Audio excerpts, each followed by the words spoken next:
Laura Ingraham and Donald Trump are both monsters, and when they get together, things get really ugly.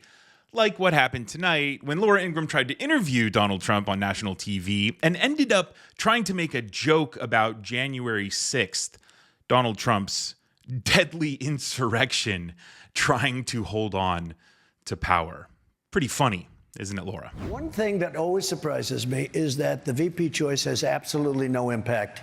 It's whoever the president is. It just seems. I remember when Sarah Palin was actually picked, and she did have a big up, and then they just went after her at a level that nobody's seen. The Republicans themselves went after what they did. But you'll be a one-term president because you've already served, so you can only serve for one term, although they say you'll never leave office. I assume that you'll never leave. There'll never be another election don't again. Don't do it. He'll never leave. He's never going. Oh, these people. So for that reason, it is important who you pick. So I think it's very important. But Trump bloviated, of course, throughout the entire interview, like he always does. He said that he made up the term migrant crime. He talked about the United States being the safest, the borders are the safest they've been in the history of the country, over 1,000 years. He doesn't know how old the United States is. He said that the president of Mexico put 28,000 Mexican troops on the border when he was president. But then what happened to them under President Biden? Okay. He talked about the trillions in foreign aid, as if we have trillions in foreign aid. He said he was going to campaign in the Bronx and in Queens. I would pay top dollar to be there. I would love to see you booed like you have never been booed before. People in New York hate Donald Trump because they know who Donald Trump is. I don't think there's a place probably in, the country,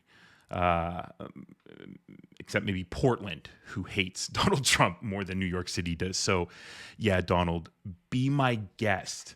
That clip was really funny because Laura had to chime in and remind him that oh yeah, Biden beat you by 23 points there in New York. Isn't that something? And Trump just kind of went on. Of course, he's going to completely ignore that. Trump went on to talk about how well he's doing everywhere, and then went on to say he was going to win the popular vote by a lot, he said. And that's how you know he's really crazy. He couldn't do it against Hillary when the Russians were helping him. Now that all eyes are on him and his campaign, doubt it, Donald. So this interview was absolutely terrible. There's also a clip that I'm going to end with that kind of shows how Donald just doesn't really have it anymore. He just doesn't really have the charisma. What he's talking about just isn't really landing. And that's because he's going to try to close out the interview, and Laura's just going to have to interrupt him like she did all night to try to control things, to try to maybe end on a good note so that he doesn't just kind of ramble on and lag. Donald Trump is not the candidate that he was in 2016. Far from it. And I always say, I want people with common sense, because there's so many things happening in this country that don't make sense. Who wants an open border? Who wants high interest rates? Who wants all electric vehicles? And they're fine, but you want to have choice. You want to go to combustion. You want to go to any hybrid. I think the hybrid are much better from that standpoint. But we were talking about faucets. We're talking about we're talking about so much. It's all based on common sense. We want a strong military. We want choice in education.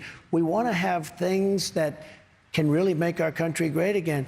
What we're doing with the open border is a disaster. We are destroying our country. We're going to change that fast, and we're going to get your energy prices down. Mr. President, thank you so much for this. We really appreciate it for all your time. We'll see you on the campaign trail. Thank you very much. That's it for us tonight from Greenville, South Carolina. Thank you for watching. Good night.